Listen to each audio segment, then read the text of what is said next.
What is up, everybody? It is Alex from Heavy New York calling from the quarantine zone again. And on the phone, we return with Gabe of Idle Hands. Thank you for your time today, man. It's great to talk to you again. Yeah, it's fantastic to do an interview with you again. It was great. Last time at the King's Theater, we had a good chat. So That was an awesome interview and a really just an awesome time. That was an awesome show. I don't recall really, like, I've been to 1,000 concerts now at this point, and I don't recall very many times of an opening band really hyping up the audience like what you guys did. So kudos to you guys for really making Brooklyn a fan of you guys. oh yeah, no, Brooklyn, like New York's always been one of those mystical places for basically anyone who's not from New York. So like to go there and play a show, especially a show of that magnitude with King Diamond at the theater, like the King's Theater, was like it's insane. And to it's just weird having fans in New York. It seems like a rad city. So Yeah, we love you guys here. It's great to have yeah. you back. But I think it's fair to say, interesting turn of events for the world since we last spoke. Talk about, a change of vibe. But you just released the Don't Waste Your Time EP Part 2, which features two songs, It Doesn't Really Matter and Puppy Love. Can that at all maybe serve as like a representation of the direction that Idle Hands is going into after Mana? Uh, I would say yes and no at the same time. As I put in the description on that, it was like those songs were written, 2 years ago. Some of the lyrics were for "It Doesn't Really Matter" were improvised or created this year. Oh, But lyrically, "Puppy Love" and was done 2 years ago.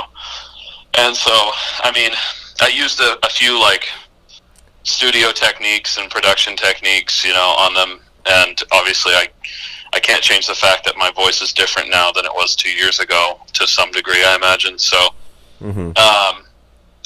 yeah, they're old new tracks. The newest stuff is going to be Idle Hands, but it'll be a bit different too. I'm trying to go darker, so. I think that's fairly appropriate because after talking with you at the King's Theater years ago, I was like, you really know, like, you really identify and are what you create. So I'd imagine that, the rather uncertain times that we're living in has to be influencing maybe the next full-length Idle Hands album, right? Yeah, I mean, it's kind of all about just being as authentic as possible. And if I have a good song, just going for it. In fact, there's two songs on the new album. We already finished drum tracking. Oh, wow. And there's two songs on the new album that I wasn't going to put on.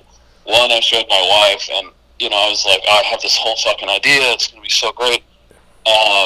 But this song's, like, a little bit too heavy. It's like, I don't know if it's Idle Hands. And she's like, you're crazy. Put that on the record. So Yeah. it's going to be on the record. It's like, I mean, it's like thrash metal meets the Prodigy meets, like, Sisters of Mercy. It's gnarly, but I'm excited for people to hear that one. Yeah. And then another one, I was in the studio, and my dude Arthur, the producer, he's like, I showed him a track because he plays in that band Eternal Champion. Yeah. Yeah, and I showed him a track that I wrote years ago, like 6 years ago. I was like, yeah, I have this song that should be an Eternal Champion song. Check it out. And he's like, dude, you have to record this for the album. So we went back and relearned it and laid down drum tracks. So we have kind of, we're going to have traditional metal, thrash metal, some of the new wave and goth stuff in there too. Yeah. There's going to be some good shit. I'm glad you're not cropping anything out because aren't you worried that like a song you leave out will be a B-side one day and just be the biggest hit you guys ever had? Yeah, there's always that worry. And, like I was going to leave Give Me to the Night off of Mana, and that turned out to be the biggest song on the record. Like, Yeah, that's a good move to keep that on there. well, I mean, for me, I was like, this is the most basic bitch song I wrote, basically. And I just wasn't personally confident about it. But that happens all the time, just as, being an artist in general. Like, even these two tracks were released 2 days ago. I was nervous to release them. The reception's been great, but I was like, man, these are a bit more, like, foofy, like, kind of songs, like, lyrically and stuff. Like, I don't know if people are going to dig it, Mm-hmm. but apparently they're good. So it's hard. I just throw everything on. I just try to remember, dude, when you wrote it, you liked it. So, yeah. Good. That's a good way of putting it. But like I've always thought, like when my first initial listen of Man, I got like many different vibes and many different, like I thought a song like Jackie was very different from a song like Give Me to the Night, different from Double Negative, different from like a Single Solemn Rose or something like that. So I think it's fair to say that with the sound, you do like to maybe experiment and bring in some new tricks and twists, right? Or are you trying to maybe like stick to maybe a formula in a way? Well, I'm very formulaic usually in the way that I write songs and the format. I like the pop format a lot, but you can still be so artistic within a pop format. Like, why it's been around for 100 years or whatever at this point. Like, so like format wise, yeah, I kind of stick to that. There's a few songs where I'm straying off. Like I did that on It'll Be Over Before You Know It. That one's not in a pop format. So, unsurprisingly, though, it's one of our least popular songs. Mm-hmm. But I'm trying to get like an Odyssey song, like a longer track instead of a 4 and 3.5 minute track. And what was the first half of what you said? No, you answered it already because like I feel Okay. like your sound like you experiment a lot with your sound in a way, like especially like what I liked is it is not even just the different sounds but the different emotions. I think it's fair to say with the course of the making of Mana that there was many different emotions felt, right?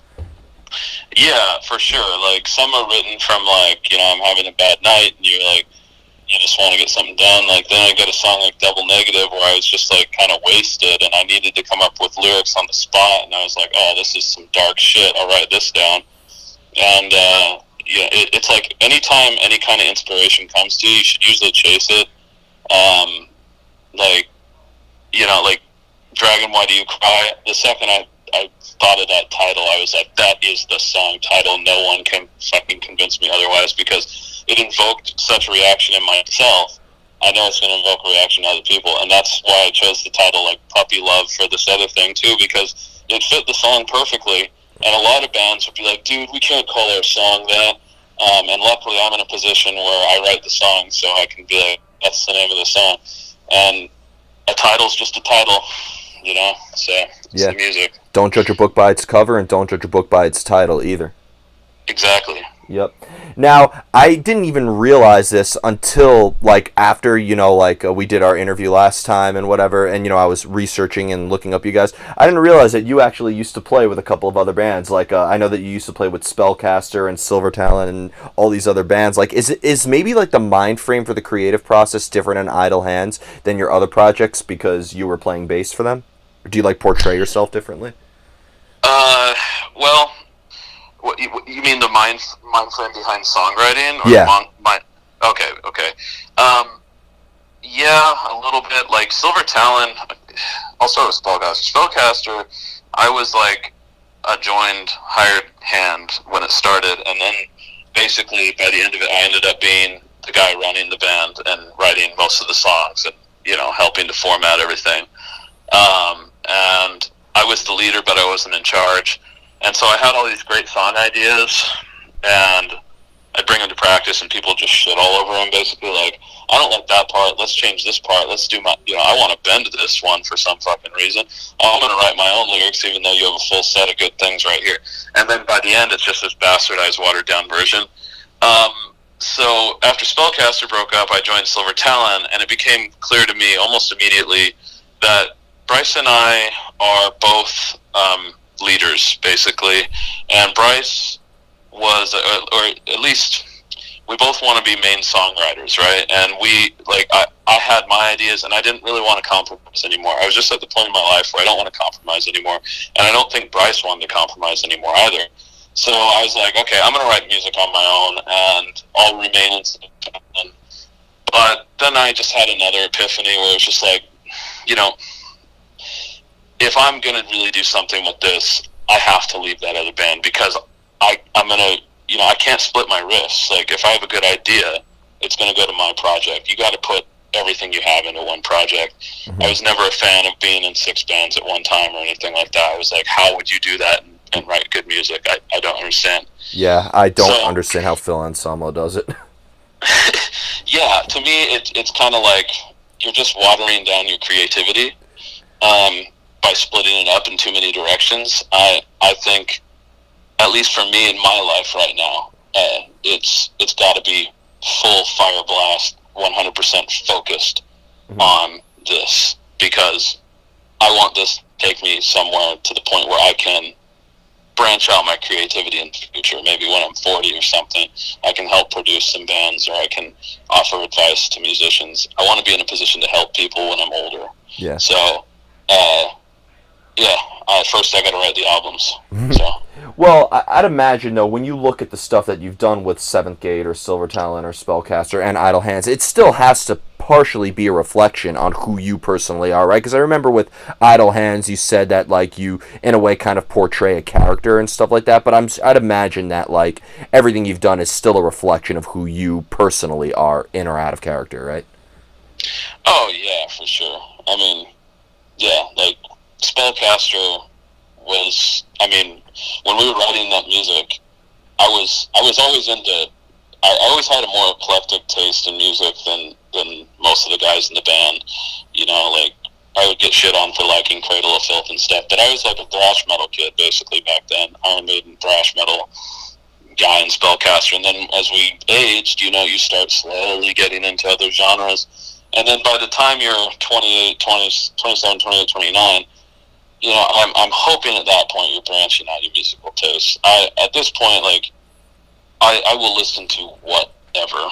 Like, I'm not big on, like, hip-hop and rap. Like, there's only a few bands that I enjoy in that genre, but if it's rock and roll, I can listen to it, I can check it out, and likely enjoy it, as long as it's not this pop, crap, glam, you know, like, country radio rock shit. You know, I can't stand that stuff. Yeah. But, like, I'm not gonna name bands, but in the vein of your let's just say Trapped, they're a good band. They're an easy band, easy target right now, right? That kind of shit, right? That's the kind of rock where I'm like soulless crap radio rock. But yeah. Yeah. I've managed to get this far in every single interview of 2020 without that name being brought up once. Why'd you have to do this, Gabe? You killed my streak. I'm sorry, man. Yeah. Well, whatever. It was bound to happen one way or another. I'm glad it was with you. Yeah. Because you were because knowing how good you are talking about music, you could explain why they suck rather than just ranting on them. Like, you have a great aesthetic of explaining it. Well, yeah, okay. And to be clear, their hit is a good song, okay? It is. But that's it. Yeah. So, like it like, I understand why it's a big song. Like, I can understand why these bands are big. It's easy, it's accessible, it's music written for 12-year-olds. Like, it's... Yeah. When I was in middle school, they played it in the gym class, like, almost every day. Like, yeah, it's music for people who aren't into music, right? Yeah. Which is a lot of people. We live in this crazy bubble where we're, like, diving down into the depths of the internet for the next, you know, true heavy metal band that sounds like, you know, even though they're a clone, you're like, fuck yeah, new music, finally. Yeah, it's like, what's your favorite? Let me guess. Most of the world exists. What's that? It's like, let me guess what your favorite band is. The band you sound exactly alike. Yeah, exactly. Yeah. So, but anyways. But when it comes to, like, the lyricism, which I really wanted to talk about, it feels like almost that, like, lyrically, you could approach your lyrics from different angles, right? Like, I mean, Double Negative, it didn't really take too much analyzing to me to know what this song is about. But, like, Jackie, for example, I thought, like, wow, is this a love song, or is this a song, like, out of spite of somebody? Like, I feel like it had that sort of multiple aspects for it. Like, when it comes to lyrically, do you have multiple strategies for writing lyrics as well? Yeah, I don't like being extremely blatant with the lyrics. I like leaving them open to interpretation. I mean, that even shows in the title for the first EP, Don't Waste Your Time. You know, it's like, don't waste your time listening to this record, or don't waste your time, like, in life, or, you know, don't waste your time on the band, or, you know, like, what I like people being able to take it however they want to take it. And the great thing is you can also take it two ways. You can take it both ways. So, I don't know. Yeah. Like, I like leaving things open to interpretation, for sure. There are some songs that warrant a more blatant primitive kind of punch to the face with the lyrics, like this is what the song's about. But a lot of times, if I get to thinking about the lyrics too much, then you end up with songs like Jackie. I spent a lot of time on those lyrics, and it's just 2 verses, so I don't know. Yeah, if you don't mind me asking, because that was probably my favorite song to come out in 2019. If you don't mind me asking, and if you don't want to explain, I'll totally understand. Really, what the mindset was when writing those songs, that particular track? Oh, yeah, man. As I say, like, yeah, it's funny, like, management, well, not even management, just like, people who have given me advice say, don't tell people how you wrote that track, because then it takes all the mystery away. Mm-hmm. But whatever. It's just a story. Like, it's just a story I made up in my head. Really? Yeah, and if you want to get really deep down, nitty gritty into it, it was inspired by my wife. She was writing a song with her band, and they wanted to write it about Jackie Chan. And I was like, what? Yeah, and I was like, Jackie Chan. I was like, when we started singing something upstairs, I was like, oh, Jackie, I miss when... We were like, Jackie... Yeah, I got to talking about Jackie Chan, and I was like, Jackie, I miss when you were younger. And then I was like, oh, I was younger, too. And I was like, oh, those are good lyrics. And then I wrote a song about it. Oh, it was, yeah. That's the last thing I thought of when I... The song's not about Jackie Chan. Okay. It was just loosely inspired by me and my wife talking about Jackie Chan. Well, here's where the two can relate, because Jackie Chan actually does all of his own stunts. There's no special effects. He actually does everything you see. And being how the song is so raw and real with emotion, maybe that's how they relate to each other in a way. I will say, I do miss Jackie Chan. I do miss when Jackie Chan was younger, and when I was younger, too, watching Jackie Chan movies. So, the song, there's some truth there. Okay, yeah, there's definitely some... Wow, I'm never going to listen to that song the same again, and... Now, see, this is why I can't say it, alright? So, okay, in the future, I'm just going to say, yeah, it's just real personal shit, I can't talk about it. Yeah, well, the lesson was learned at this very moment. I'm very thankful that I played a role in that. Yeah, I don't know, I don't like lying to people, like, it's lame. Yeah. Well, that's what I think it is, because, like, when you told me that, like, if you were to tell me before I ever listened to any of your material or ever seen you live that you portray a character on your album, I would have thought, oh, is he doing, like, what a Marilyn Manson or Rob Zombie thing would be doing? But, like, I feel like, and you've even said it yourself in the last interview, the person you see is not some fake guy. That's who you are when you write the album. That's who you see on stage. So I think in the end, regardless of what you are singing about, it's still coming from your heart, and it's still real. It's not like you really have to change who you are, right? Yeah, my ultimate fear is becoming a puppet and being trapped into an image that I thought was cool 10 years earlier and is no longer cool anymore, and being screwed into a pigeonhole. That's like my absolute worst fear with songwriting and music, is creating some persona for myself that I used to market myself so I could make money, and then having that come back in my face years from now when I want to write country songs or something. Like, I want to be able to fluidly evolve as a regular person does in their real life and put out authentic music, and have my fan base still enjoy that authentic music that's coming from the soul when I'm 30, 40, 50, 60, dead. Hopefully I make it to 70. I don't think 80, though. Of course, mind over matter. But, yeah, anyways, Yeah. I don't know. I just try to keep it real. I really do. Like, I'm not interested in the bullshit. I am just not. Yeah. At all. You want to portray the character. You want the character to be an extension of who you are. You don't want to be the extension of that character. Yeah, 100%. And I have two more questions for you.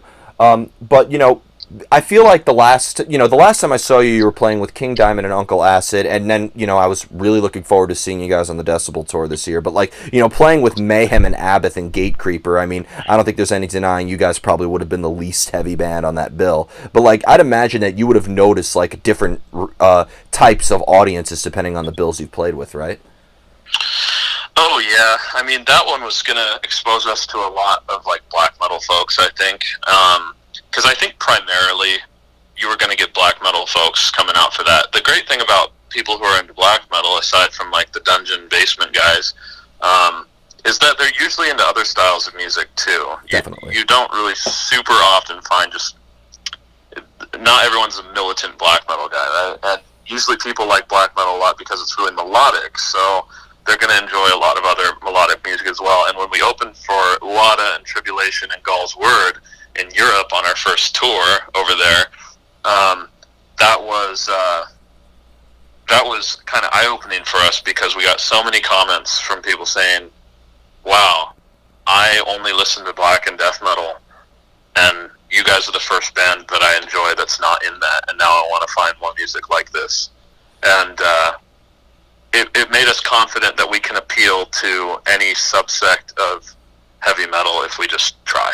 Yeah, I agree. And like I don't buy for a second, no matter how much of like a Puritan elitist black metal fan you are, there's no way in hell that your first band was Marduk or your first band was Emperor. like Exactly. Like nobody is skipping to elementary school with their lunch with their Ghostbusters lunchbox, super bad reference, on their way to kindergarten listening to Into the Nighttime Eclipse. Yeah. I mean that would be sick.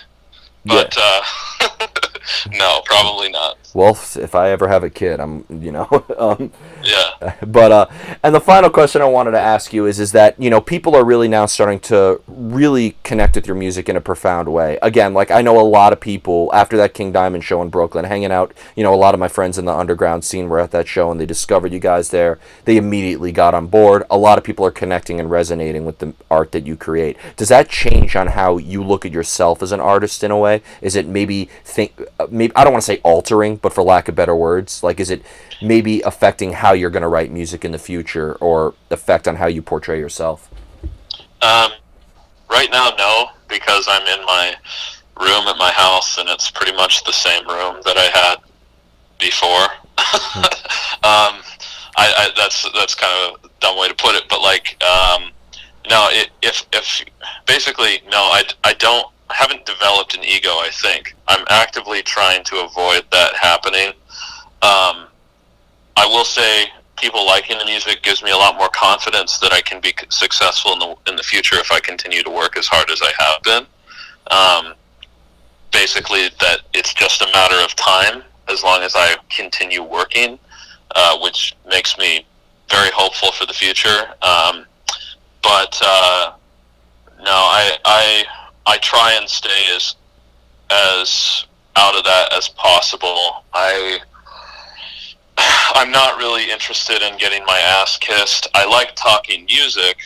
I like talking about my music even because that's what I spend all my time on. I can talk a lot about it. But I don't really like basking in the "you're so cool" BS because my thing on life is that everyone's just, we're all flesh and blood. So it's like when someone kind of idolizes you or treats you like you're better than them or something, it weirds me out. It's happened a few times. I don't like it. Mm-hmm. I just want to have normal kind of rock and roll conversations like we're having right now. Yeah. I did notice I was getting a little bit more irritable after all the touring last year. Like I could become a bit more jumpy. I think that was just due to like just drinking so much and traveling so much and not sleeping so much, just getting road burnt, and I felt like I was developing some kind of ego. But if there was, it's all but gone now. I mean, I'm just trying to write the best music possible. Yeah, and you're writing it because it appeals to you. You're not trying to appeal to anybody. And I think self-awareness is something that, a lot of people tend to lack, not just in the music world, but I think everywhere in every aspect of human life. So I think the fact that I notice it on a daily basis. Yeah. It's one of my biggest pet peeves is when people don't have the ability to be self-aware. Yeah.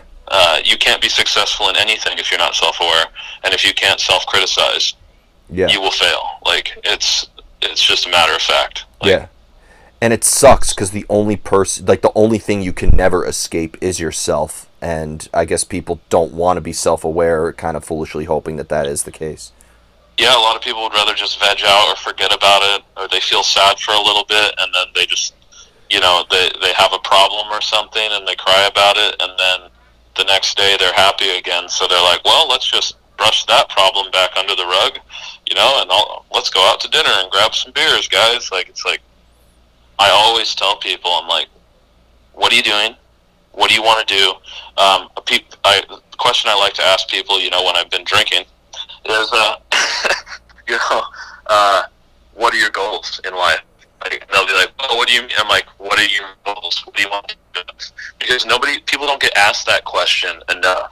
Yeah. And people don't think about it enough. And they will just age as the years go by, not thinking about it because it's too hard or too painful or too difficult to face the reality of they want to be something. Because everyone wants something, I assume. Some people just want to be happy. I envy those fucking people because that's all I want too, but I seem to have a much harder road to getting to it. Well, that's because you're an artist. That's why. Yeah, like my buddy Donnie. I get along best with people like my buddy Donnie. We've been friends since I was in 6th grade. And it's so great because I hang out with him. I'm like, what are you doing with your life? What do you want to do? And he's like, everything I'm doing right now, I'm pretty happy. And, he's like, I got a job, I got a wife, I got a sweet house, and I'm just chilling, man. It's pretty great. Like, wow, I envy you, Donnie. Yeah. This is why we're friends. Well, Opposites attract.